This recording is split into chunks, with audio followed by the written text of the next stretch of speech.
धाकड़ खबर, बेखौफसमा बेबाक अंदाज।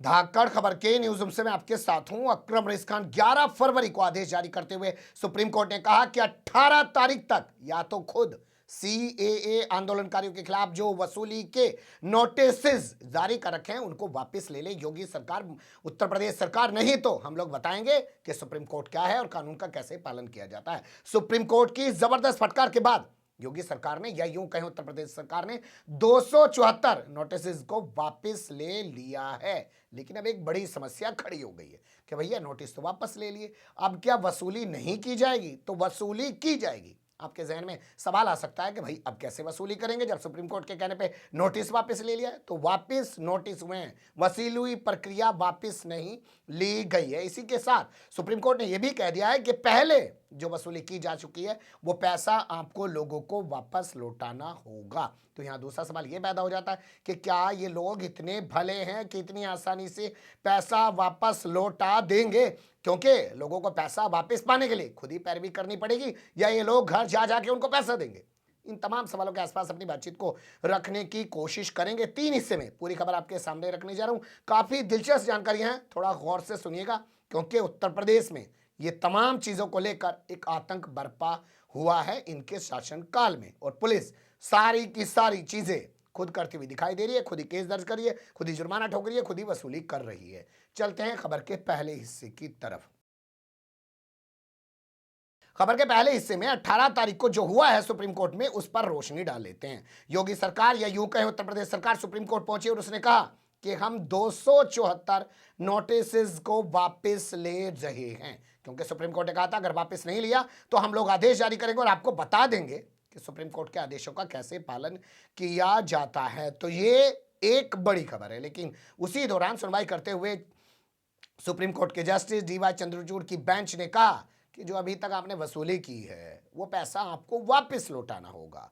वापस लौटाने की प्रक्रिया किस तरीके की रहेगी, क्या होगा क्या नहीं होगा, इस बारे में अभी विस्तृत रिपोर्ट नहीं मिल पाई है। जैसे ही सुप्रीम कोर्ट की वेबसाइट पर वो पूरा का पूरा जजमेंट, जो आदेश है, वो अपलोड होगा, उसके बाद या किसी वकील से बात करते हुए हम आपके सामने तमाम जानकारियों को रखने की कोशिश करेंगे। लेकिन ये अपने आप में सबसे बड़ा घटनाक्रम है कि सुप्रीम कोर्ट की फटकार के बाद नोटिस वापस लिए गए हैं और अब सुप्रीम कोर्ट की फटकार के बाद पैसा भी वापस लौटाना पड़ेगा।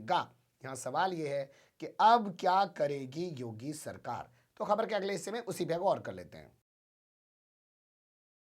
सवाल यहां यह पैदा हो रहा है कि अब क्या करेगी योगी सरकार? क्या अब वो अपनी वसूली प्रक्रिया को रोक देगी? नहीं, वो अपनी वसूली प्रक्रिया को नहीं रोकेगी, क्योंकि सुप्रीम कोर्ट ने कहा कि आप अपनी वसूली प्रक्रिया ट्रिब्यूनल के जरिए पूरी कर सकते हैं, अपनी प्रक्रिया को ट्रिब्यूनल के जरिए आगे बढ़ा सकते हैं। मुझे लगता है ट्रिब्यूनल के बारे में आपको बताया जाए उससे पहले आपको यह बता देना जरूरी होगा कि ट्रिब्यूनल्स होता क्या है। देखिए, हमारे देश में हर स्पेशल चीज़ों के लिए अलग अलग ट्रिब्यूनल, न्यायाधिकरण बने हुए हैं। जैसे एनजीटी, नेशनल ग्रीन ट्रिब्यूनल, वहाँ पे आप जाएंगे, पर्यावरण से जुड़े हुए मामले ही आप वहाँ पे दाखिल कर सकते हैं। वहाँ जाके कोई कहने लग जाए कि साहब मेरी किसी ने ज़मीन कब्जा ली, मेरा किसी ने मर्डर कर दिया, बलात्कार हो गया, इससे मतलब नहीं है। इसके लिए अलग से अदालतें बनी हुई हैं। इसे आप ऐसे भी समझ सकते हैं कि जैसे जो सरकारी अधिकारी कर्मचारी होते हैं उनकी नौकरी को, सेवानिवृत्ति को लेकर कोई विवाद हो जाता है, कोई सस्पेंड हो जाता है, कोई मुकदमा हो जाता है, कोई तमाम चीज़ें हो जाती हैं, तो उसके लिए अलग से कैट बना हुआ है, वो तमाम लोग वहां पे जा सकते हैं।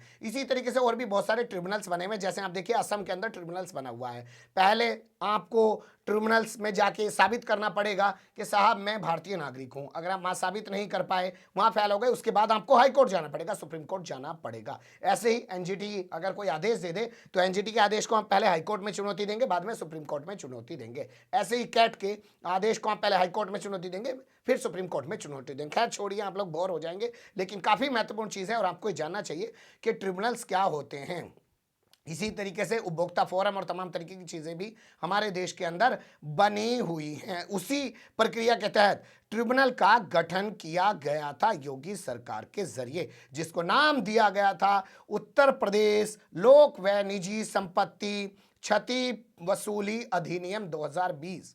और उसी के तहत ट्रिब्यूनल्स बनाने का ऐलान किया गया था। कहा गया था कि इसी ट्रिब्यूनल्स के जरिए, मतलब पुलिस और प्रशासन ने कहा कि इन्होंने इतना नुकसान किया, वो मामला अदालत में चला गया, ट्रिब्यूनल्स में चला गया, उसके बाद पीड़ित भी अदालत में जाएगा और उसे वहां साबित करना होगा कि उसने इतना नुकसान नहीं किया, उसकी वजह से कोई नुकसान नहीं हुआ है। अब तक क्या हो रहा था, क्या सवाल था, सुप्रीम कोर्ट क्या पहुंचा था, वो देख लीजिए। एडीएम, जो डीएम के नीचे एक अधिकारी होता है, एडिशनल डिस्ट्रिक्ट मजिस्ट्रेट आप उसे कह सकते हैं, हिंदी में अपर जिला अधिकारी, आप लोग अखबार में पढ़ते होंगे। उसकी मर्जी में जो आता था वो किसी को भी कोई भी नोटिस थमा देता था, उसकी इच्छा, उसने कहा अच्छा इतने लाख का नुकसान हुआ है, भेज दो इतने लाख लोगों को, इतने लाख का नुकसान हुआ है, भेज दो इतने हजार लोगों को नोटिस। तो वो ये तमाम चीजें कर रहा था। इसी पर सुप्रीम कोर्ट के अंदर चुनौती दी गई, क्योंकि कई ऐसे मामले सामने आए थे कि जो लोग इस दुनिया में नहीं रहे थे, जो लोग 90-95 साल के बुजुर्ग हैं, जो घर से बाहर भी नहीं निकल पाते हैं, उनके खिलाफ भी नोटिस की कार्रवाई शुरू कर दी गई थी। जैसे आप देखेंगे चुनाव का दौरान जब आता है तो ये अधिकारी पुलिस वाले कुछ करते तो नहीं है, 100 घर बैठे हुए 107-16, इसको भी मुचलका पाबंद, उसको भी मुचलका पाबंद। अगर आप लोगों ने झगड़ा किया तो आप लोगों को 50-50 हज़ार रुपए के लिए मुचलका पाबंद किया जाता है। आदमी चाहे कोई मर भी गया, जैसे बिजली विभाग वाले हैं, घर बैठे चोरी का मुकदमा लिख देंगे, चाहे आदमी जिंदा हो या ना हो। ये स्थिति सरकारी विभागों की है। तो उस तरीके की कार्रवाई की गई थी, उसी को जो है सुप्रीम कोर्ट में चुनौती दी गई थी। सुप्रीम कोर्ट में मामला टिक नहीं पाया, योगी सरकार को फटकार लगी और योगी सरकार की फटकार के बाद 274 नोटिस वापस ले लिए गए। लेकिन अब आप ये मत सोचिए कि वो नोटिस वापस हो गए हैं तो आपसे वसूली नहीं की जाएगी, अब वसूली की जाएगी आपसे ट्रिब्यूनल्स के जरिए। लेकिन सवाल तो ट्रिब्यूनल्स पे भी है, वो भी देख लीजिए खबर के अगले हिस्से में। अब आप कहेंगे कि ट्रिब्यूनल्स पे सवाल क्या है। देखिए आपको बता दें, सबसे पहले सीएए के प्रोटेस्टर्स ने प्रोटेस्ट किया, उसके बाद आपने देखा होगा कि योगी सरकार ने उनकी जगह जगह होर्डिंग लगवा दिए सड़कों किनारे और फिर उनके खिलाफ वसूली की प्रक्रिया को शुरू करा दिया। इस पूरे मामले को लेकर जैसे ही हाई कोर्ट सुप्रीम कोर्ट में चुनौती दी गई तो योगी सरकार को लगा कि उसके पास कोई कानून तो ऐसा है नहीं, आखिर उसने ऐसे कैसा कर दिया। तो उसने आनन फानन में कानून बना दिया, अध्यादेश के जरिए उसको लागू कर दिया और उसमें बताया कि ट्रिब्यूनल्स भी बनाए जाएंगे और ट्रिब्यूनल्स जो फैसला सुना देगा, जैसे मैंने आपसे कहा कि कैट कोई फैसला सुनाएगा, हाई कोर्ट में चुनौती, एनजीटी कोई फैसला सुनाएगा, हाई कोर्ट में चुनौती, जो फॉरेन ट्रिब्यूनल्स है असम वाला जहां पे नागरिकता आपको साबित करनी है एनआरसी में, वो कोई फैसला सुनाएगा, हाई कोर्ट में चुनौती। लेकिन योगी सरकार का ये जो ट्रिब्यूनल बनाया जा रहा है, इसने जो फैसला सुनाया वो आप किसी अदालत में चुनौती नहीं दे सकते। इसी आधार पे इस ट्रिब्यूनल को हाई कोर्ट में पहले से चुनौती दी जा चुकी है।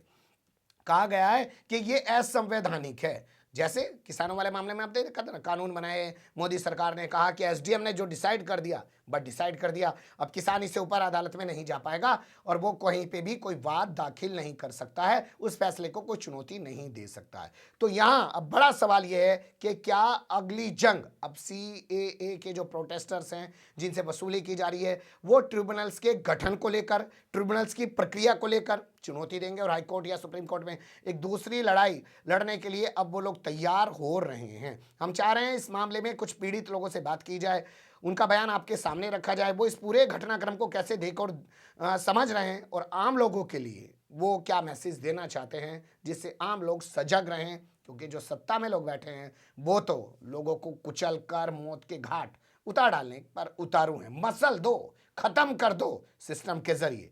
ज्यादा बोले एनकाउंटर में ठोक दो, कुछ ना हो तो सीबीआई ईडी इनकम टैक्स पीछे लगा दो और डरा दो, भय पैदा कर दो। इस काम में लगे हुए हैं। विस्तार से उन लोगों से बात करेंगे, आपके सामने रखने की कोशिश करेंगे। अभी ये ताज़ा अपडेट था, मुझे लगा कि आपको रूबरू कराया जाए।